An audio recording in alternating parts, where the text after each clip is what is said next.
Apa sih? Kalian demen banget lihat kekurangan motor ngampas? Oli rembes, wajar kan ya? Namanya juga buatan Honda.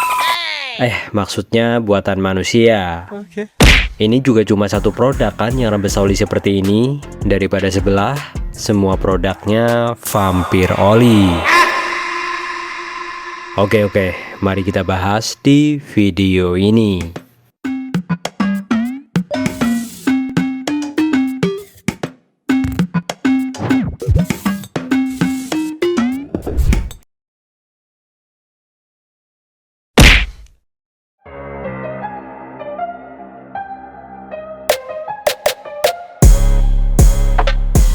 Pasar motor metik di Indonesia lagi-lagi dibikin heboh.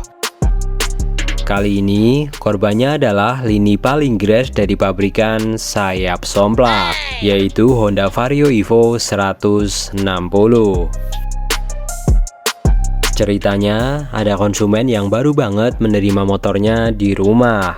Belum 24 jam, tetapi kabarnya mesin di bagian bawahnya sudah basah kuyup dengan oli rembes.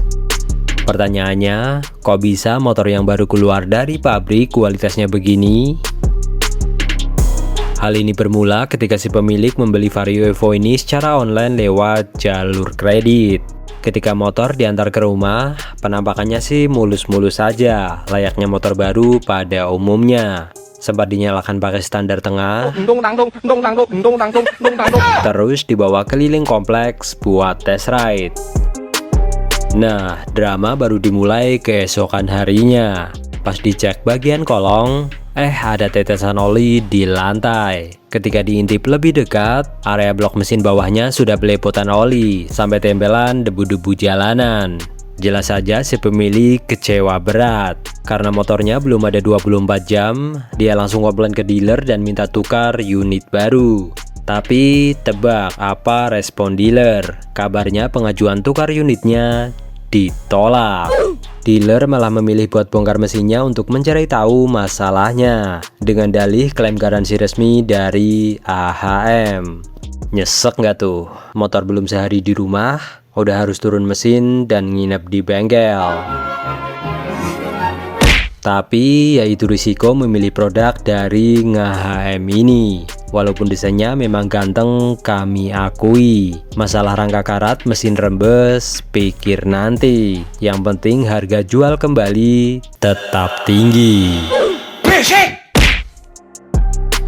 Tetapi kenapa nggak bisa langsung tukar unit baru? Nggak tahu, tanya yang mau tanya saya. Ada beberapa alasan mengenai hal ini. Yang pertama, untuk pabrikan besar, membongkar dan memperbaiki motor lewat jalur garansi biayanya jauh lebih murah daripada mereka harus ribet ngurus administrasi, pajak, dan birokrasi buat nukar satu unit motor utuh. Iya, di Indonesia selain serba duit, juga birokrasinya sangat rumit.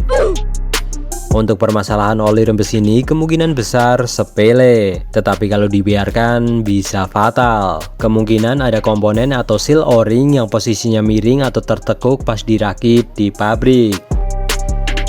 Lalu kenapa bisa lolos? Ya karena volume produksi Honda gila-gilaan. Di lini perakitan yang super cepat demi mengejar target pasar, kesalahan mikroskopis seperti ini kadang lolos dari tahap pengecekan akhir atau quality control.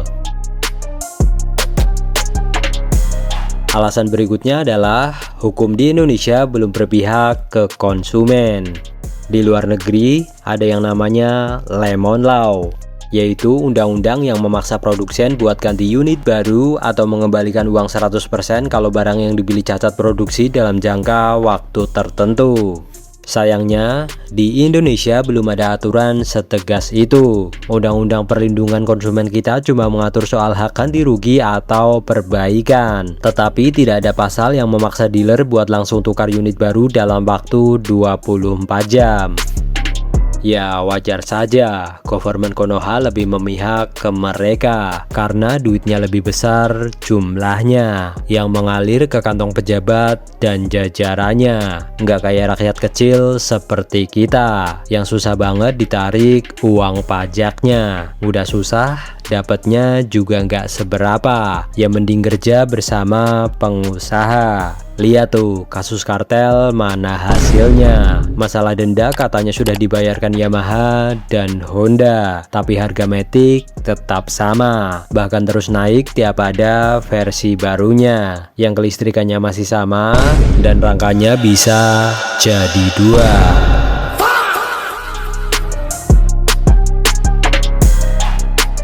2. Kembali ke kasus tadi. Kenapa dealer tidak langsung mengganti produk baru? Salah satu alasan paling kuatnya ya apalagi kalau bukan biaya. Walaupun sebenarnya kasus ini juga jarang terjadi, baru kali ini viral kan? Itu juga cuma satu motor. Lalu kenapa baru satu motor tapi sudah viral dan sudah banyak yang membuli?